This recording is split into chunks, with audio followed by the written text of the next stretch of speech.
जहां तक मैं उम्मीद करता हूं सभी के पास पहुंचा होगा, क्योंकि लगभग 3-4 मिलियन व्यूज इस पर टोटल आ चुके हैं। मतलब बच्चे खिलाड़ी आदमी होते हैं, इसमें कोई संदेह नहीं है, वो तुरंत तुलना कर देते हैं अपने हिसाब से। लेकिन मुझे इस पर थोड़ा सा बोलना है, आप थोड़ा सा ध्यान से मेरी बातें समझना और जवाब देना इस वजह से भी जरूरी है क्योंकि बहुत बच्चे अब परेशान है कि फिर सही क्या है।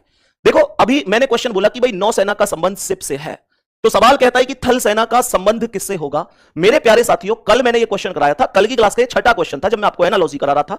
इस क्वेश्चन का करेक्ट आंसर मैंने टैंक बताया था, मैंने कल टैंक करेक्ट आंसर बताया था। तो मेरे प्यारे दोस्तों, इसका करेक्ट आंसर टैंक ही होगा, बिल्कुल भी संदेह नहीं है, बिल्कुल सही है, टैंक एकदम सही जवाब है।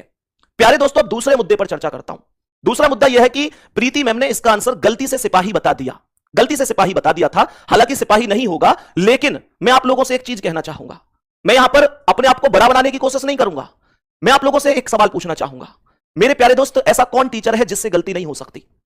प्रीति मैम वास्तव में बहुत अच्छा पढ़ाती हैं, मैं जहां तक समझता हूं। सब लोग आपस में एक दूसरे की वीडियो तो देखते ही हैं, हमारी भी सब देखते हैं, हम भी सबकी देखते हैं, लेकिन वास्तव में वो बहुत अच्छा पढ़ाती हैं। अपने चैनल पर बहुत, मतलब एक मुख्य अध्यापकों में उनकी गिनती होती है, तो बहुत अच्छी टीचर है, नो डाउट, बहुत अच्छा वो पढ़ाती है। पर आप लोग किसी भी एक क्वेश्चन के हिसाब से ये जज मत कर लिया करो यार कि बिल्कुल ही बेकार हो गया कोई व्यक्ति, नहीं। नो डाउट वो बहुत अच्छी टीचर है और बहुत अच्छा पढ़ाती है और गलती किसी भी व्यक्ति से हो सकती है। तो मैं इतना ही कहूंगा कि बहुत ज्यादा मुद्दा खींचने से मतलब नहीं, अपनी तैयारी पर ध्यान दो।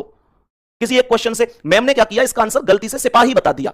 हालांकि सिपाही इस वजह से नहीं हो सकता था क्योंकि ऐसे तो नौसेना में भी सिपाही होता है, थल सेना में भी सिपाही होता है, सिपाही तो हर एक सेना में है ही, सिपाही इस वजह से नहीं होता।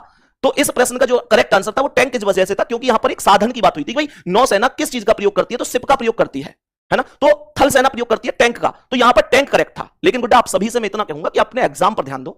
ये मैम ने आज मान के चलो, मैम से क्वेश्चन गलत हो गया, हमारा सही हो गया, कल को ऐसा भी तो हो सकता है कि मुझसे कोई क्वेश्चन गलत हो जाए। कोई आदमी कंप्यूटर नहीं है, कोई आदमी भगवान नहीं है। वो बहुत अच्छा पढ़ाती है, बहुत समझदारी से पढ़ाती है और नो डाउट बहुत अच्छी टीचर है। सो प्लीज आप इस तरीके से किसी के लिए मत कहा करो। कम से कम आप दिल से अगर मेरे स्टूडेंट हैं तो मैं आपसे इतना ही उम्मीद करूंगा कि नहीं, बिल्कुल भी आपको किसी के खिलाफ ऐसे नहीं बोलना है, किसी के भी खिलाफ ऐसे नहीं बोलना है। तो सभी प्यारे दोस्त एक बार मुझसे वादा करो कि हाँ भैया, हम आज के बाद इस तरीके से किसी पर टिप्पणी नहीं करेंगे, क्योंकि आप मेरे स्टूडेंट नहीं, मेरे भाई है, मेरी बहन है। तो मैं नहीं चाहूंगा कि आप अपनी ओर से किसी को भी इस तरीके से कुछ भी कहें, और जब उस व्यक्ति को कहें कि जो व्यक्ति खुद बहुत अच्छे हैं, बहुत अच्छा पढ़ाती है वो, ये मैं कह रहा हूं आपसे। बाकी आपको जिसका समझ में आता है आप पढ़ते ही हैं, ठीक है। तो इस चीज पर ये जवाब मुझे देना था, बहुत बच्चों के मैसेज थे कि इसका फिर वास्तविक आंसर क्या है, तो वो टैंक ही होगा। लेकिन भाई साहब, कंट्रोवर्सी में आपको नहीं जाना है। मैं मान के चलता हूं कि जितना कंट्रोवर्सी करूंगा उससे बढ़िया तो अपने कंटेंट में मेहनत करके तुम लोगों को आगे बढ़ाने का काम करूंगा ना, तो कंट्रोवर्सी नहीं करनी।